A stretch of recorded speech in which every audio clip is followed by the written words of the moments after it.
Hey guys, SFP here, and welcome to episode number 12, aka 12, of my FIFA 16 Fulham career mode. And I don't know why I said that in Spanish. It made a lot more sense when I did it with the Barcelona career mode that I have. But anywho, if you guys remember in the last episode, we did get a 2-0 win away from home against Bolton. For some reason, the name escaped me. And here now we're going to see if we can emulate that and reproduce the result against Preston. And here, obviously, you're going to hear the sultry sounds of the voices of Fernando Palomo and El Matador Kempes. Anyways, here is my starting 11, which, no surprise, is going to be the same starting 11 that won the previous game because, as they say, if it's not broke, don't fix it. And here we have Preston's starting 11. And they're going with a 4-3-3. Very, very interesting. I don't see that formation that often in the English leagues. At least, I should probably scratch that because I'm pretty sure Arsenal play some variation of that formation. But anyways, guys, if you guys know of any English teams that actually do play that formation, please let me know in the comment section down below. Obviously, I'm an ignorant person and don't follow the EPL or the BPL, excuse me, that much. But like I said, guys, please let me know in the comment section of any teams, whether in FIFA or in real life, that have used the 4-3-3, and it could be an attacking 4-3-3 and a defensive 4-3-3, whichever one. Um, as long as it's a 4-3, I guess. And here we see we have one of the first opportunities here with a corner kick, but the goalkeeper does save it ever so slightly, and we're going to get another corner kick here.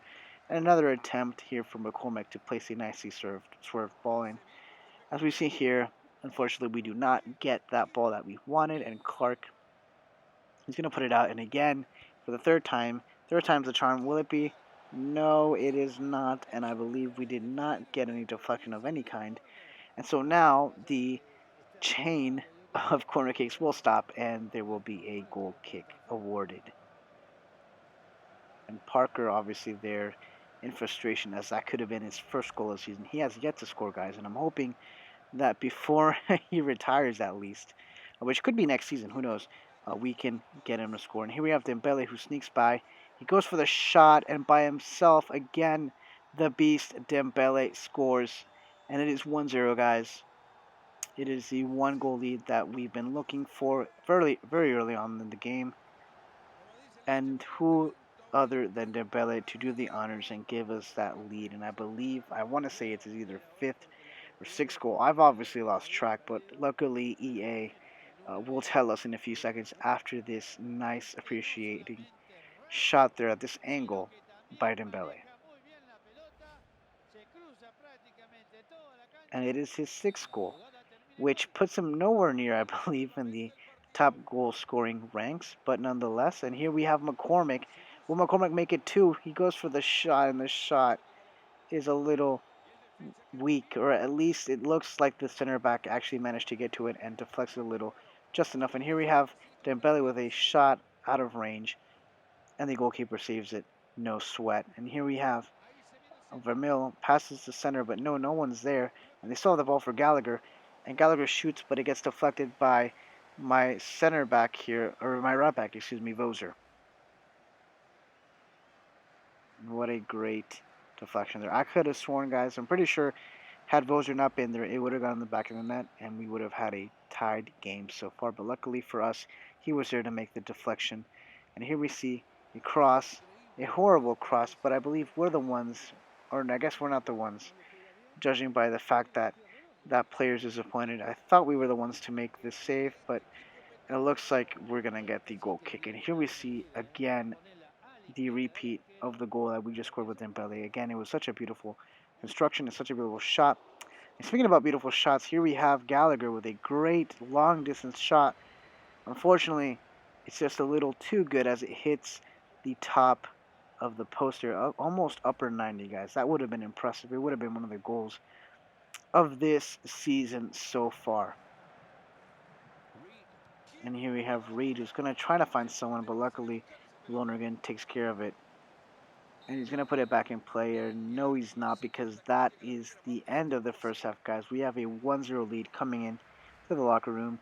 And obviously, I'm going to give a pep talk here to the boys, and we're going to tell them, obviously, keep this going, keep momentum, try to keep the ball, actually, because we don't need another goal, guys. We just need to keep the ball as much as possible, because that would obviously reduce the opportunities that our opponents will have, and obviously make smart runs. We're going to be a more counter-attacking team if we aren't already, but we will obviously think defensive first and then try to beat them in the counter. And here we have Smith, who I just brought in. Smith actually goes through his defenders. He's going all by himself. Look, he's actually a one-man army there, and no one's there for the deflection, guys. That could have been a great opportunity to get a cushion here for a second goal. And here we have Christensen. Christensen goes again for the shot, and the shot just needed more power, guys, and it would have gone in.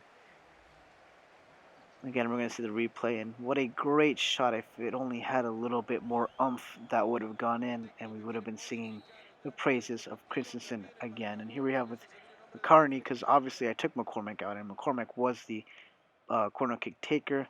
Dembele tries to go for it, and we're gonna get called a PK in our favor, and I don't know what it was, whether it was a foul or a handball, but I'll take it, guys. And since McCormick isn't here, I have Dembele, and will Dembele get his second of the game?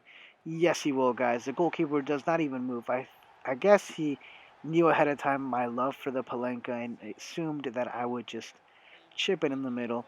But as I said before, guys, I'm trying to cut that out because I've been punished so many times. I've actually been knocked out of a tournament. If you guys remember, which was the the Capital One Cup, I was eliminated because I had an opportunity to get a 2-0 lead, and I went for the cheeky Palenka, and the goalkeeper saved it, and then I get a goal scored on me, and we lose the game in PKs, which was so frustrating considering I had the game in the bag, and I just blew it. And here we're going to see our left winger is going to take a shot there, and unfortunately, the goalkeeper saves it.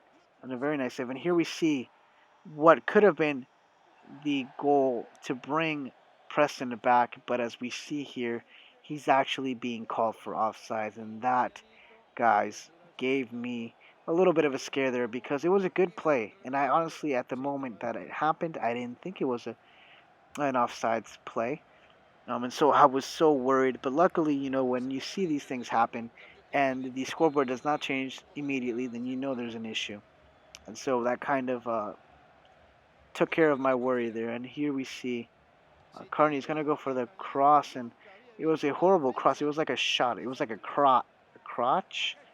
How would you call a cross shot, guys? Let me know in the comment section down below. Or is it a shoss? A shot cross. I don't know how you would put those two words together, but anyways, guys, basically it was a mixture of a shot and a cross, but nothing came from it. And here we have Reed. Will Reed get will lower the deficit? He passes it, and what a great shot by Vermeil. But my goalkeeper Lonergan takes care of it like he always does here, and he's going to try to keep the clean sheet, guys. And if we can hold on for just a bit longer, we might just get that, and it would be a great end of the day to get 2 victories and 2 clean sheets as well. And here, mistakenly here, we're horrible at taking the ball away. And Brown passes it to Clark. Clark loses it. And now we're going for the counter. Can we get a third here before the whistle blows? And obviously Dembele is too exhausted. I have to basically turn off the Jets here because I don't want to get him injured. We already have the victory, so why risk that? And that will be the end of the game, guys. We get a 2-0 victory and 2 wins so far for today, which is great. And we're gonna get this and hopefully move up the table. And as we look at the table here, the first score that brings me up is the Middlesbrough beating 4-1 on Rotherham United, I believe is the one. And here we're going to have the mandatory simulated training session. And will we get someone to boost up? No, but at least we got an A there for Williams in the Beat Your Man training session. But so far, Christensen and Dembele are so close to bumping up to the next level. That's very exciting, guys. And here we see that we get an offer from Paraguay. An offer that we're not going to take, obviously. We're going to reject it. We already have the Peru offer. And I'm just waiting for November 8th when I will accept it, because obviously I'm trying to limit the amount of games, guys, so I'm trying to get this a little bit more fluid. Anyways, we're going to see here the squad report. or scout report, excuse me. And so far, no one really exciting for the U.S. I'm hoping to get a diamond in the rough here, but that's not going to happen, guys, unfortunately, for this episode. I will keep John, though. Anyways, guys, that's it for this episode. If you like this video, please give it a thumbs up. Subscribe to my channel if you're new or want to stay updated. Follow me on Twitter at SFP Soccer Show and on Twitch at SFP Gaming. And until tomorrow, guys, see you all later.